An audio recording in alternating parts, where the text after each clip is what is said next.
Welcome back. It's nice to see you. Nice to see you too. How are you? Doing alright. Before we get started, I want to just give you a rundown of what we're going to do today. We're going to get an update from you on how things have been since last session and now. We'll do our mood check. I'll kind of give you a little review of what we talked about briefly last week on what CBT is. We'll review the homework that you did. Did you do it? Yeah. Awesome. So we'll go ahead and we'll review that. Then we'll kind of dissect it a little bit and pull out one specific challenge that you're wanting to work on during our time today. And then we'll assign a different practice behavior for you to complete from now until next time. And then just summarize and do feedback. Does that sound good? Sounds good. Okay. Yeah. So tell me, how have things been this past week? They've been alright. Still dealing with the PTSD and anxiety of it all. Still a little bit, but it's getting better. And by it all, you're referring to the rock climbing accident? Yeah, the fall. Last week we kind of talked about the predominant thoughts and emotions that you were having surrounding that, and one of the things that we extrapolated was a sense of anxiety, and so that's what we scaled using our mood check scale. So this past week, overall, where would you rate your anxiety on that 1 to 10 scale? Well, I know from like last week it was like a 7.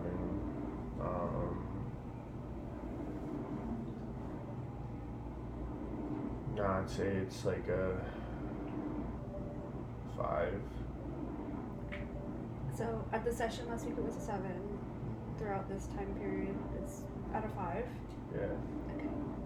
Tell me about a time this past week where your anxiety was out of 5. Out of 5.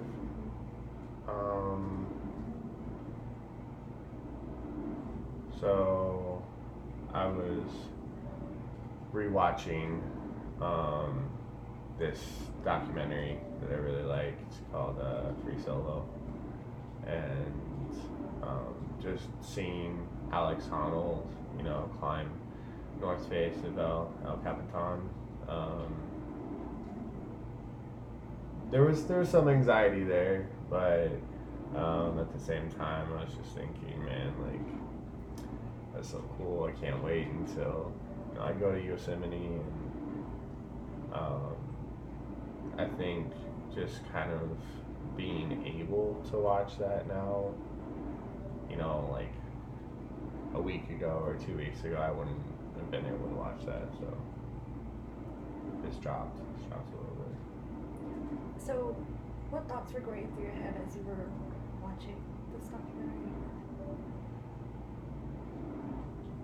Why the heck is he not doing it with a rope? Wow, okay. And I mean, a lot of it was, I really want to get back on the rock, but then again, I don't want to fall again either. Just from that fall, I got pretty severely injured, and I don't want any more time of my life or my career path to be taken away because of some fluke accident, So. Have you been climbing since the accident? No. There's a bit of hesitation. Yeah. Sometimes I'll find myself waking up in the morning and be like, oh, I'm gonna go hit the wall, or, I'm gonna go to Foster Falls or something like that, and then next thing you know, it's, no, you're not ready, like, don't do that. Even though those are potentially very easy climbs, to me it's like, alright, cool, but what if this happens? And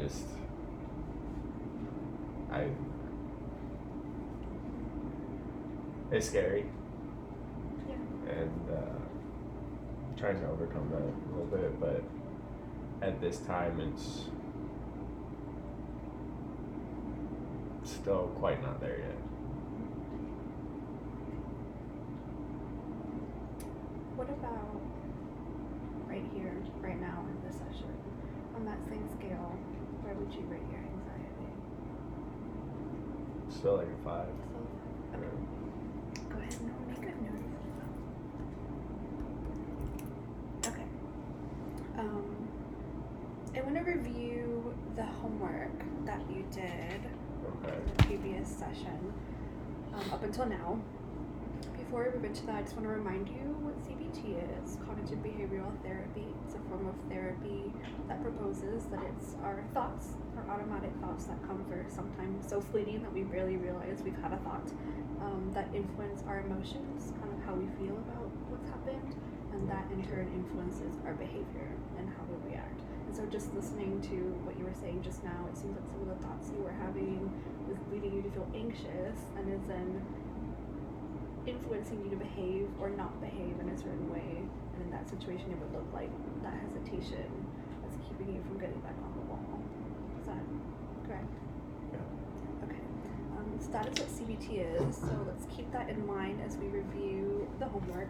That was to identify a specific situation that caused you to feel anxious, to write down the situation, to write down what thoughts you had about it, and then the emotions that those thoughts led you to feel. So can you share with me just one of the examples that you wrote down? Yeah, so, I mean, it wasn't really anything big, or maybe it was. Still trying to figure it all out, but I went to the grocery store the other day, the one place where you think nothing would happen, but it did. So I got out of the checkout, had all my groceries, and I'm walking outside, and it's raining, it's dark, it's dreary, and I had my coat on, but not my coat with a hood, and I'm going to load the groceries into my car, and started feeling like the pitter patter of the raindrops, just really tiny and cold, and they felt like little needles hitting my skin, and they started hitting the back of my neck and my arms, my hands. Started getting really anxious again, and started bringing back some flashbacks of getting stuck on that cliff edge, all of the rain and the cold wind, and with how cold I was on the cliff edge, felt like needles hitting me every time a raindrop hit my skin. And I don't know, I couldn't get the groceries into my car fast enough. When I finally did get into my car, I noticed that I was hyperventilating, and my heart rate was accelerated, and I just wanted to get out of the rain as fast as possible. And yeah. So that situation kind of took you back to when you were on the cliff. Yeah, it did. Tell me about the thoughts that were going through.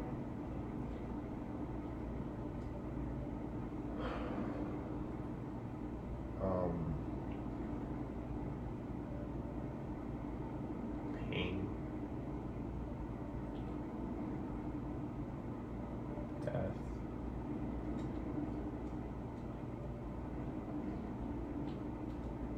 being alone,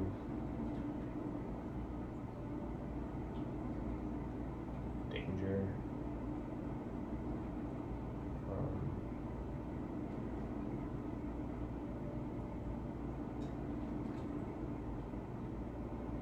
leaving behind people that I care about,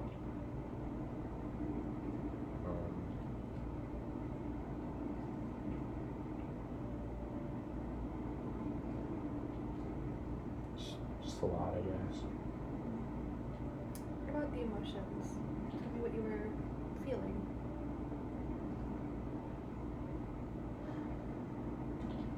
Fear.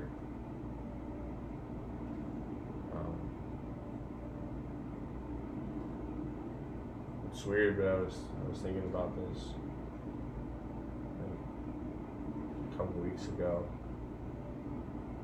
and just trying to get a grasp on everything, and the one emotion that just kind of kept coming to mind was perseverance or determination. Just like, you have to get out of this situation. Like, you're going home. And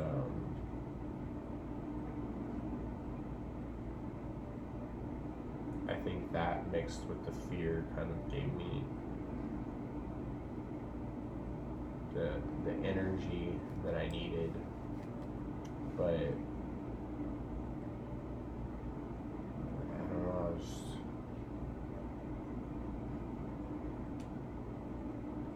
out of everything, I think fear was the biggest one, you know. I didn't know if or when I was going to get off of that cliff edge, and if I would even survive until I was able to get off, because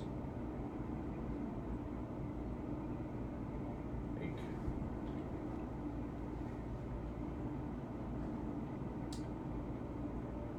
I didn't even know what my injury was at that time. Was I bleeding internally? What was going on? And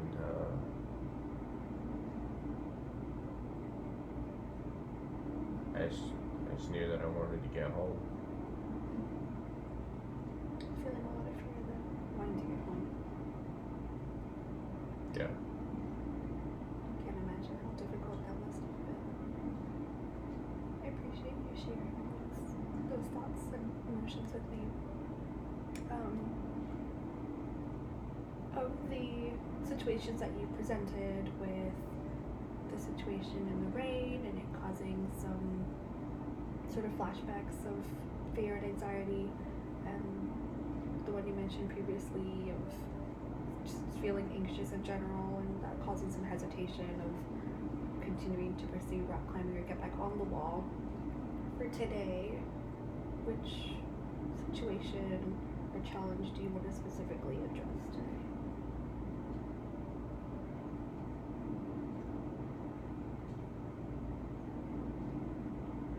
I mean, like,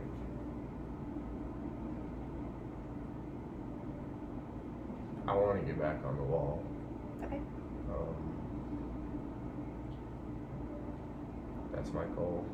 Awesome. But yeah, I'd say that. Okay, so let's talk about that.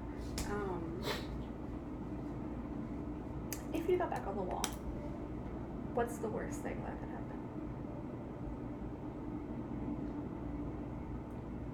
You want me to go through worst case scenarios, or In your mind, if you got back on the wall today, what's the worst thing that could happen?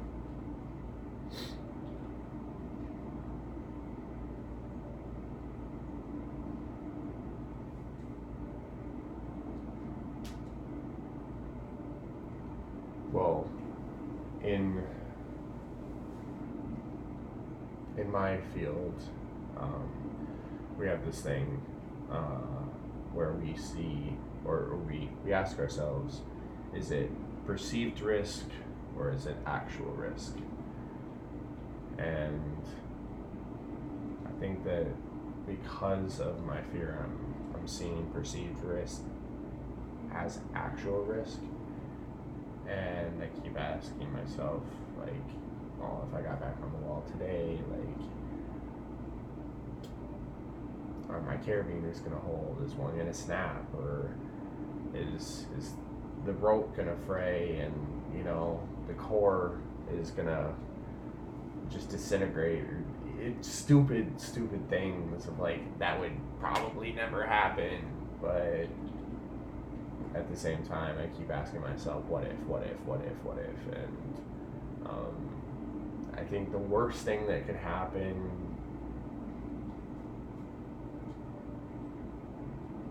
I forget to lock a carabiner, or I fall again. But if I'm just getting up on like a recreational wall, if I fall, I'm gonna still not gonna really hit anything. They have padded floors. I'm not gonna, injure myself severely. But I don't know, I just keep thinking of the worst case scenario. So the worst that could happen in your mind right now, if you went today, would be that you would forget to lock a carabiner, which would result in what? An unlocked carabiner could result in a lot of things, but I think the biggest thing that I'm worried about right now is falling again. I think that's probably the biggest one is just not trusting my half-healed leg, not putting my full faith in my equipment and my technique and my skill.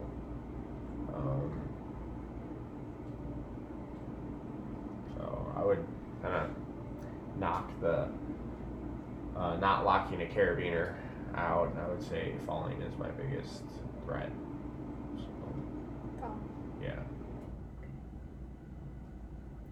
And is that a realistic concern to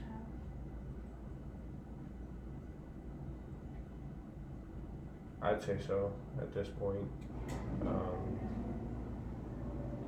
I haven't been back on the wall in almost 2 months, so my conditioning is gone, and muscle Right. strength is, so falling is a big one.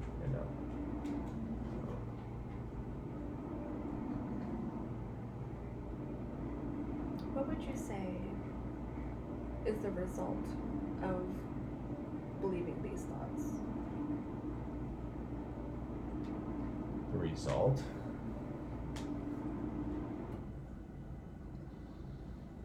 Falling in the Smokies. I mean, that's the result.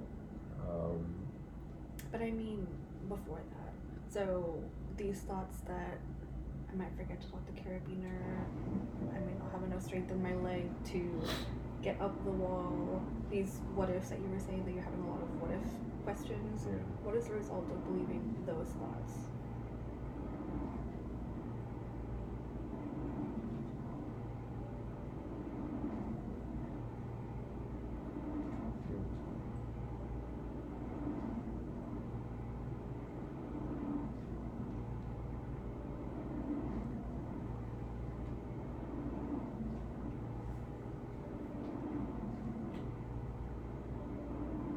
I think it creates a lot of self-doubt.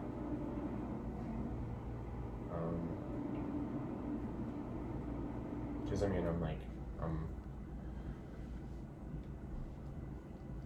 trained to double, triple check knots and carabiners to see if they're locked. I'm trained to double and triple check harnesses and the rope and everything else, and it would be very unlike me to forget to lock a carabiner, but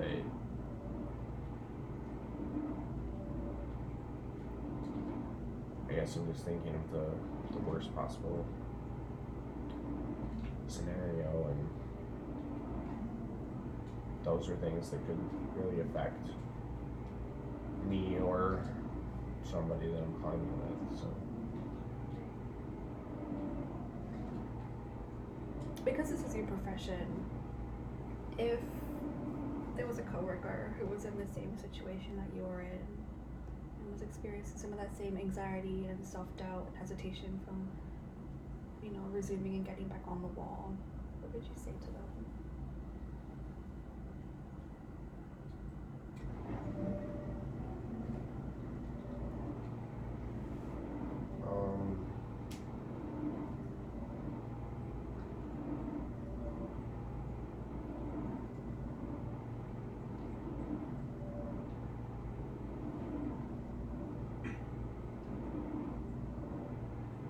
Once, they've healed back up to 100% physically, at that point it's a mental game.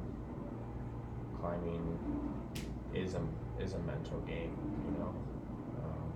seeing how far you can push yourself, and if you have any sort of doubt at all in your capabilities or in your equipment's capabilities, it can result in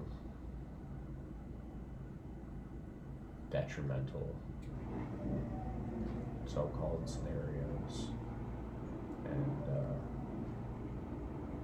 just tell them, hey man, like, you got the skill, you've got the knowledge, it's all in your head now. Just push through it. That's kind of how we are. It's just push through it.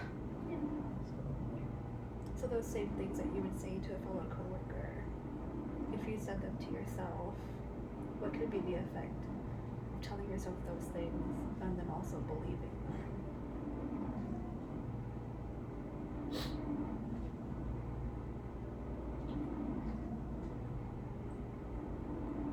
I don't think I have enough self-confidence to believe what I tell myself. If that makes sense. Yeah. Sometimes I'll listen to what other people say, but I won't listen to what I have to say to myself. I think it's often easier to tell others things that we believe to be true, and a lot more difficult to tell ourselves. Yeah. Being here is a great first step, and ultimately we do want to work together so that you can believe those things about yourself.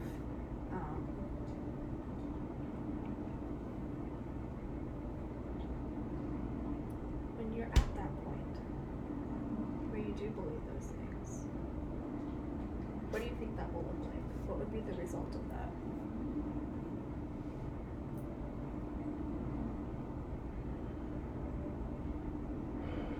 I think that it would have a positive impact for sure. Just being able to have that self-confidence and believing not only in myself but believing in what I tell myself.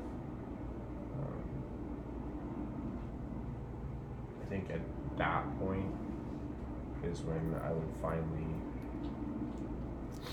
be able to kind of overcome this completely. I mean, I think that I'll be able to get back on the wall before then, but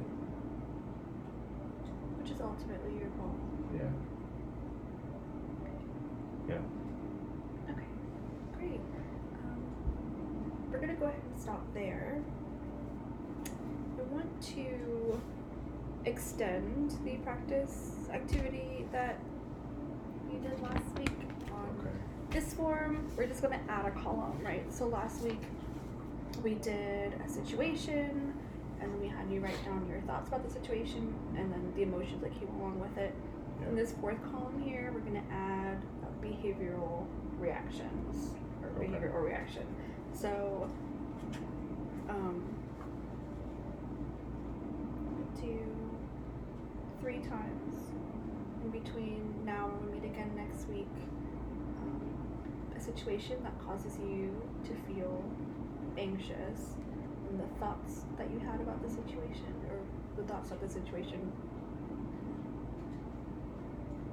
influenced you to have. Yeah. And then the emotions that you felt, and then what action you took or what reaction you had. Okay. Does that sound good? Yeah. Okay. Okay, so to summarize what we've talked about, we went over the agenda, gave me an update from the previous session up until now. We did a mood check. Last week it was at a 7, it's at a 5 this week. We reviewed the homework. Awesome, thank you for doing that again. We extrapolated a particular challenge that you wanted to focus on today. We kind of worked through that a little bit, and then we just assigned a new practice activity. In terms of the very last thing for today, that's feedback. So I've just got a couple last questions for you. What did you think about today's session? How that went? I definitely learned some things about myself and about my lack of self-confidence.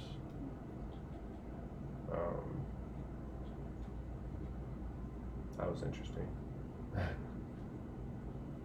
I think that's probably the biggest takeaway that I had from this. Does anything bother you?